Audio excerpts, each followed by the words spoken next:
What the heck just happened? I say to myself because I'm shocked that my child just took one of my simple requests to start their homework, the same as I do every day when they get home. And my child just blew up at me. Why won't you just leave me alone already? My child yelled at me, along with some other choice words. My kid threw down their backpack and stormed up the stairs, stomping without even looking at me. By that reaction, you would have thought that I asked them to clean the bathroom or just had given them a 20-minute lecture. What was going on? Has this happened to you too? Does your child overreact with anger and you don't know what you did to set them off? Or maybe they get angry daily and you don't know where the anger is even coming from. Or maybe the matches have become of screaming have become a regular occurrence in your home. Well, you're not alone. Many parents ask their kids seamlessly minor requests to be met with a major emotional response or meltdown. Welcome, impactful parents. Today, we will be talking about children's anger and how parents can help their children gain control over those big emotions. Hello, my name is Kristina Campos. I'm founder of The Impactful Parent, and I am the host of the Impactful Parenting Podcast. And I have a free parenting app that you can download on Apple or Android devices, also called The Impactful Parent. But first, parents need to understand that matching their child's rage and big emotions, it does little for improving the situation. In fact, it just damages the parent-child relationship. So, although it's natural for parents to want to yell back and command compliance when our kids are being disrespectful in their anger, it's not what we should do. Instead, I will encourage you to take these next steps to de-escalate the situation and then bring understanding back into your household. So let's get started. Step 1, remain calm. Yeah, this is step 1. You have to take a few deep breaths. Count backwards, 5, 4, 3, 2, 1, or do whatever you need to not yell back. Kids feed off of us. They react to our reactions, and yelling back just provokes more yelling. A calm, soothing presence is the most effective way for a parent to help their child regain their composure. And this will enable your child to begin dealing with the problem logically and constructively. So that's step 1. Now, step 2. Step 2 is understand that your child needs your help. You see, a handful of times, our kids' anger and outbursts have nothing to do with us. Still, kids need a place to take out all that sadness, all that frustration, all that nervousness, all that doubt, whatever big emotion they might be feeling. That child subconsciously feels like home is the best place for them to do this. Parents are supposed to be a safe place. Parents are supposed to love their children no matter what, even if they're acting like an animal with rabies. Parents don't deserve to have their child's bad mood explode upon them, but try and remember that your child needs your help to process these big emotions, and yelling back at them isn't teaching them anything. Instead, we need to help our children identify where their anger is coming from and how to deal with it. Anger protects us from being vulnerable. Even when anger appears to be instantaneous, there is always some other feeling or reason that is giving rise to that anger. Children will avoid dealing with their fears, the sadness, the anxiety by stuffing down those emotions and instead projecting anger. Why? Well, anger empowers us with a sense of control. It allows us to feel empowered instead of a victim. Anger can be used also to seek attention. Anger outbursts can be a cry for help, even subconsciously. And lastly, it is easier to be angry than to feel those other emotions that the anger is actually suppressing. Anger can be used as a way to soothe those other pains. Which brings me to step three. Step three is help your child calm down so that you can talk to them. You can't help your child until they're ready to talk. And sometimes we need to help our children calm down. Learning to cope with big emotions and keeping your cool does not happen overnight. This is a skill your child needs to develop with practice. Imagine how difficult it is for us as adults to keep our composure when someone gets angry with us.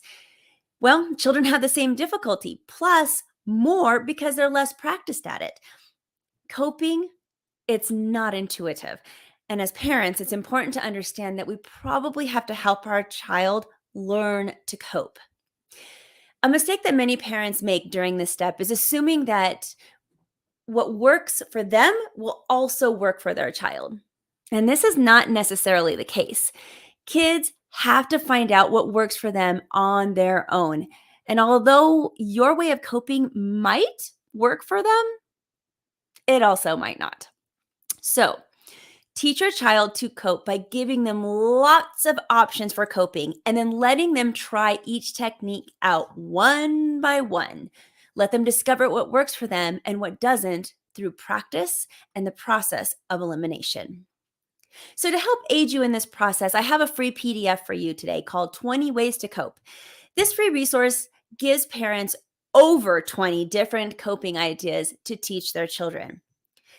Once several coping techniques that work for your child are identified, then I suggest you make a coping box to keep those ideas all in one place.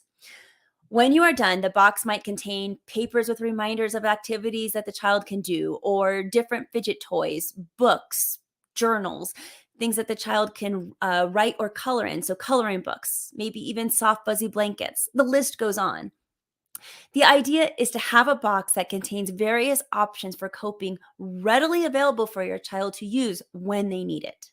So, to get 20 Ways to Cope, which is an absolutely free resource for you, it's inside the Impactful Parent app right alongside this video. And you can access that at theimpactfulparent.com/app.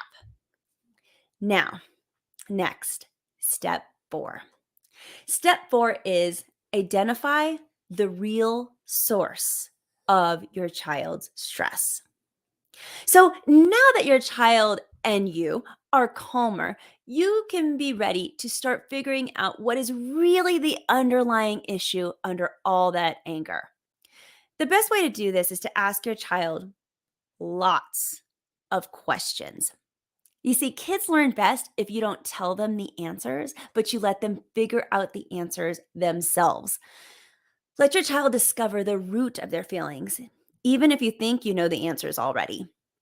Start by saying something like, I can see that you're upset today. Can we talk about what's going on? I would like to help. And then follow up with lots of questions about their feelings and the incident that might have made them angry. Now, remember, even if you think you know the answers, you want to lead your child to discover those answers themselves. So you're going to be asking questions like, what might be causing this? What was your reaction? What could you have done better? Why do you think that happened? How did that make you feel? Why do you think they did that? Is there any truth behind what they said, or is it all false? Why does this bother you?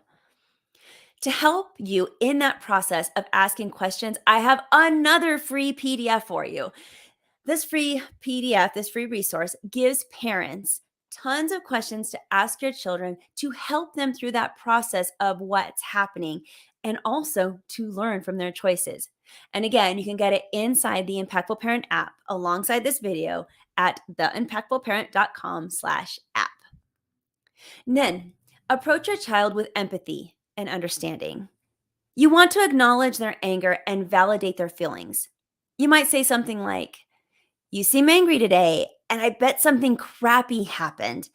I have really bad days too where I'm angry.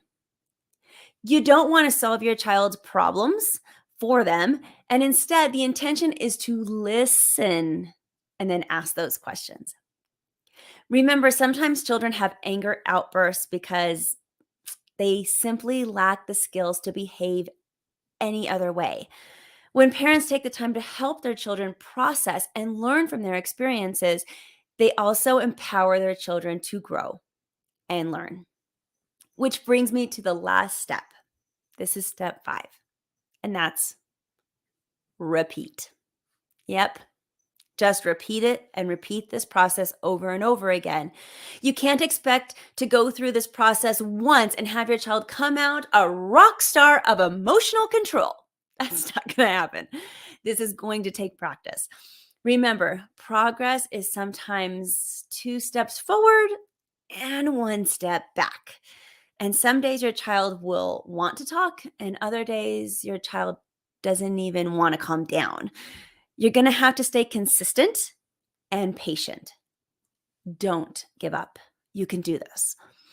Remember, my child that was stomping up the stairs, well, I found out that they failed that quiz. Yeah, they failed the quiz that day. Not just any quiz, but one they studied a lot for. And they were hoping to ace it to bring their B plus up to an A minus.